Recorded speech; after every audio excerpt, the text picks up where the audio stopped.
Magandang umaga po sa inyong lahat. Tayo po'y manalangin. Purihin ka, Panginoon, sa umagang ito. Salamat po sa panibagong araw na to.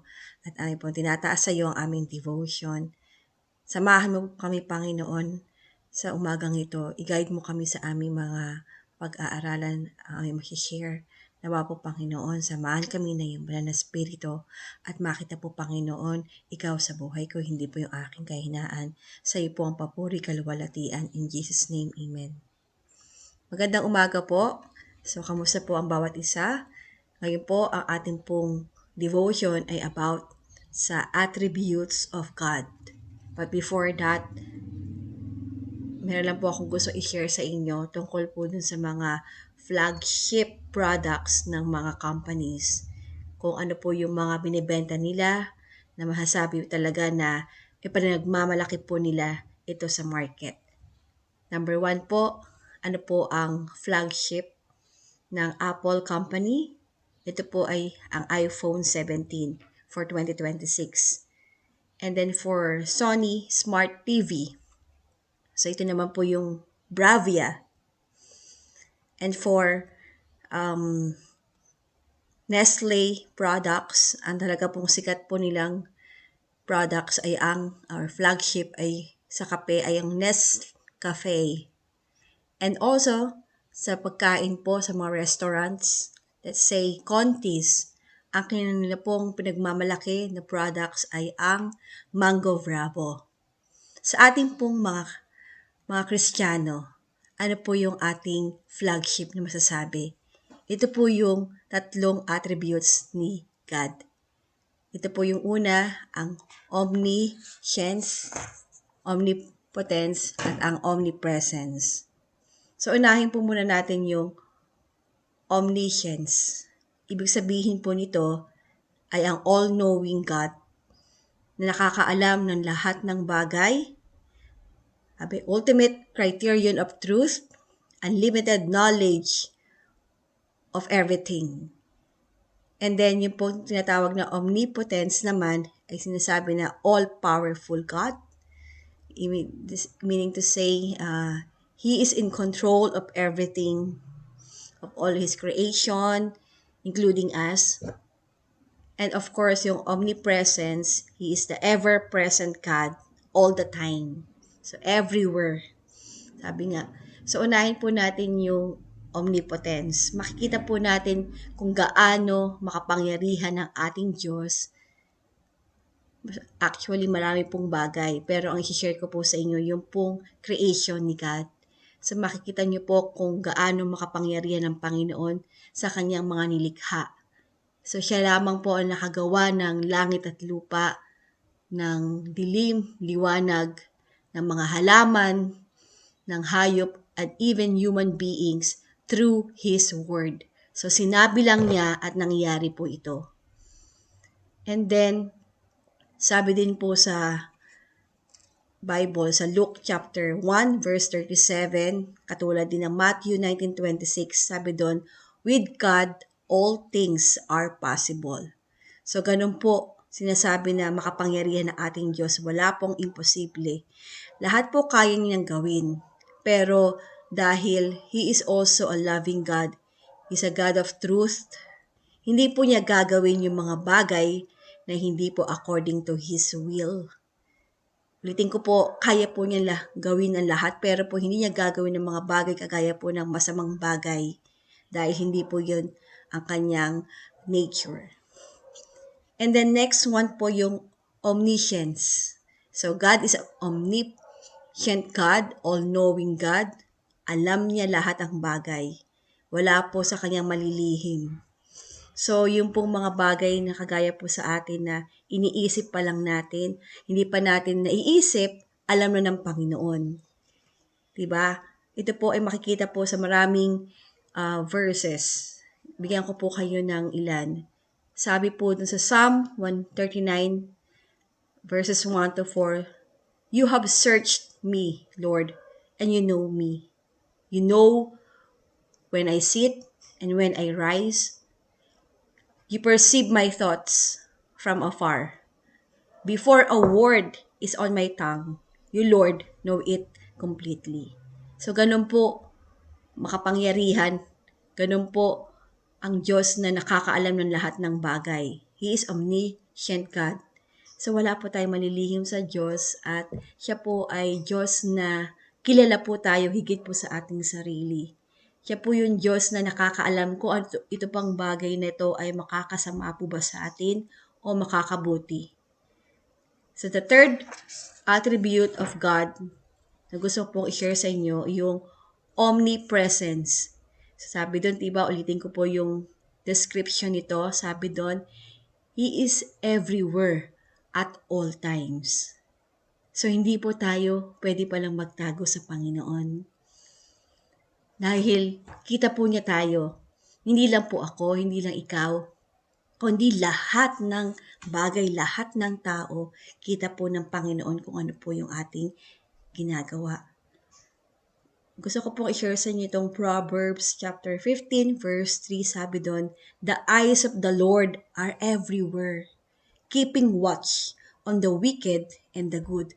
So hindi po siya namimili na ito lang mga bata, ito lang mga anak ko ang aking titignan o ito lang ang aking babantayan. Even the wicked and the good. So alam ng Panginoon yung mga lahat ng ginawa natin, lahat ng pinupuntahan din po natin, dahil siya po yung, sabi nga, related po yan, makapangyarihan siya, all-knowing. Kaya po, kung saan man tayo nandoon, alam din po niya. Therefore, kung ganito po yung Diyos na ating tinataas, ito po yung Diyos na ating kilala, masasabi ko po na ito po yung flagship of Christianity na hindi po pwedeng i-compare sa kanino mang God. He's the only omnipotent God, all-powerful God po yun. He's the only omniscient God, the all-knowing God, and He's the only God, actually, who is omnipresent kahit saan nandun po siya. Dahil dito, sa umagang ito, alam ko po na marami po tayong mga kinakaharap, maraming mga alalahanin. Bakit po? Balikan po natin muli kung sino ba yung Diyos sa atin. What are the attributes of God that we are serving? Kung kaya pala niya lahat ng bagay na gawin, how much more po yung ating mga problema, lahat ng tao, kaya po niyang bigyan ng solusyon ng mga problema. Mga alalahanin natin, yung mga pangangailangan natin, because He is our God. Ito po yung ating pinangahawakan na ating Diyos po ay makapangyarihan. Kaya niyang gawin ang lahat ng bagay. Kaya niya tayong tulungan. So sa umagang ito, let us be reminded that we are serving an all-powerful God, omniscient God, omnipresent God. Kaya po meron po tayong confidence na marami man tayong mga challenges, pero nandiyan si Lord to help us. Marami man po tayo, Panginoon, na makakaharapin ngayon, isusolusyonan o mga pangangailangan sa ating mga buhay. Nandiyan ang Panginoon para po sa atin. Lumapit lang po tayo sa Kanya, magtiwala po tayo sa Kanya, at balikan po natin sa ating mga sarili. Let us reflect who God is in my life, who God is in your life. Amen?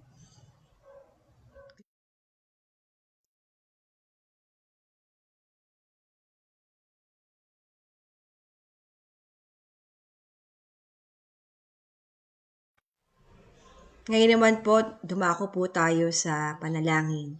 Lahat po tayo ay dudulog sa ating Panginoon.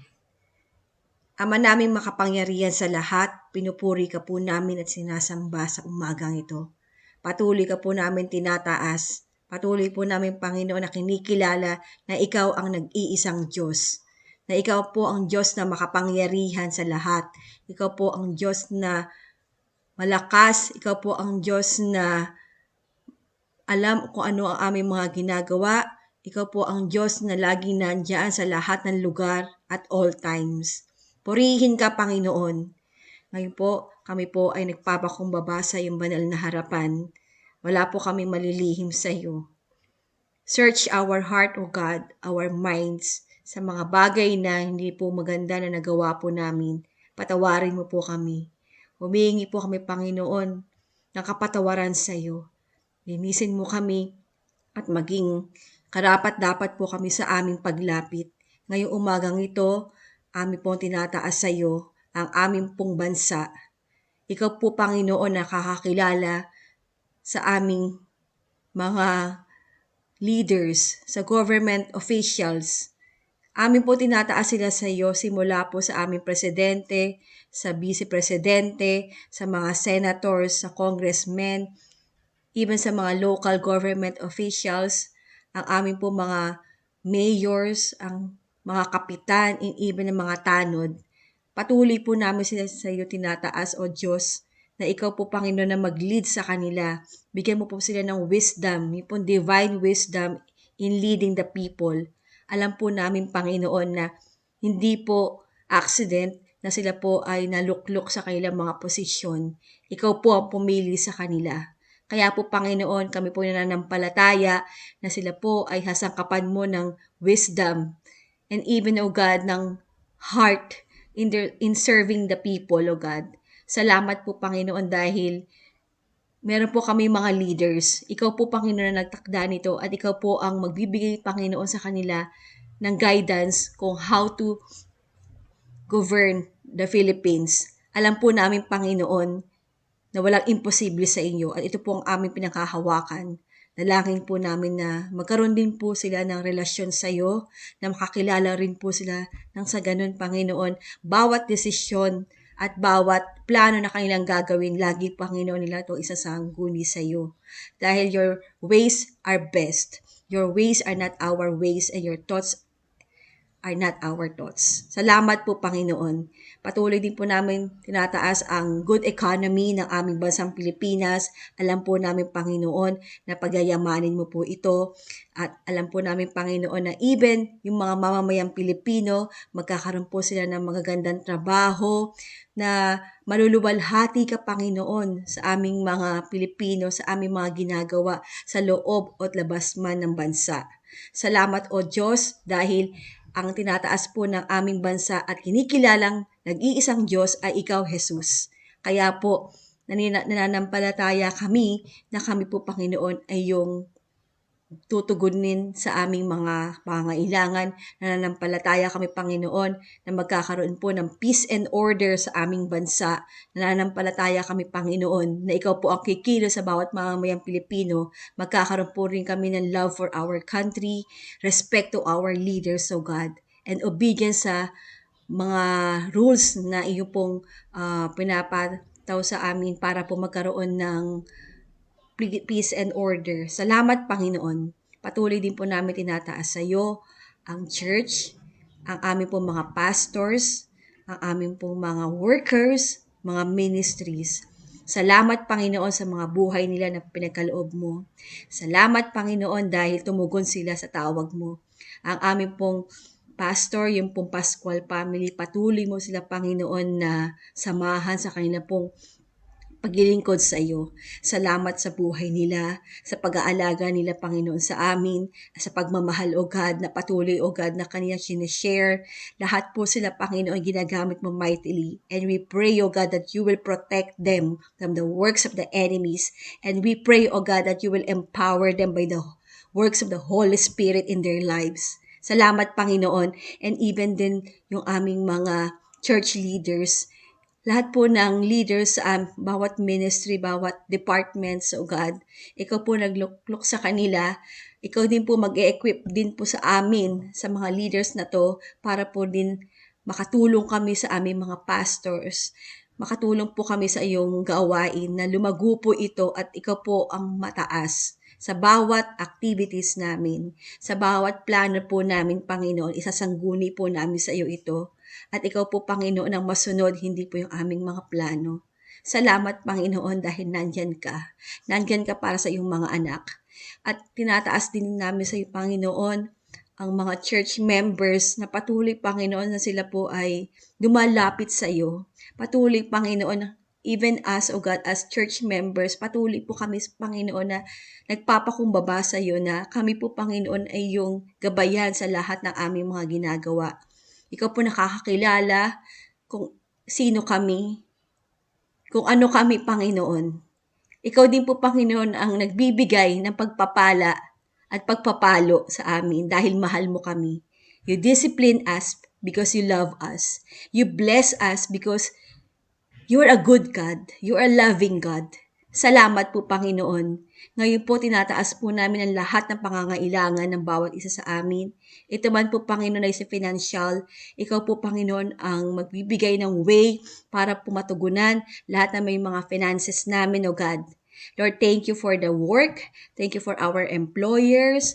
Thank you, Lord God, kung ano man, Panginoon, yung paraan na pinagkukunan namin para po mabili po namin yung mga pangangailangan namin.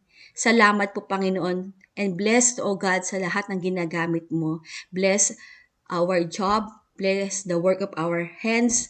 Bless our skill, O God, para po kami ay makagawa. At patuloy din po namin tinataas sa iyo ang good health ng bawat isa, ang may mga sakit. Lord, nothing is impossible with you. At nawa po ngayong umagang ito, we speak healing, O God, sa lahat na may mga sakit. We speak strength, O God, sa kanilang mga buhay, sa kanilang mga katawan. Salamat, Panginoon, because you are at work right now, wherever they are, because you are omnipresent, God, wherever they are, O God. Your healing will be upon them in the name of Jesus. Salamat po, Panginoon. And even, O God, we also pray yung safety ng bawat isa sa amin. Yung iba po ay papasok sa school, yung mga estudyante. Yung iba po ay papasok sa work. Yung iba po mga magulang na patuloy, O God, na ginagawa ang kanilang responsibilities 24/7. Bless them indeed, O God. Samahan mo po sila. Lord, give them joy in their hearts for whatever we are doing, O God. Give us joy. Give us joy, O God, nang sa ganun, Panginoon, mabigay po namin yung best for your glory. Salamat po, Panginoon, na ikaw po tutugon ng lahat ng aming mga pangangailangan. Patuloy po kami naniniwala, nagtitiwala sa iyong magagawa sa buhay namin. And we claim, O God, we can have this confidence because you are our God and we are your children.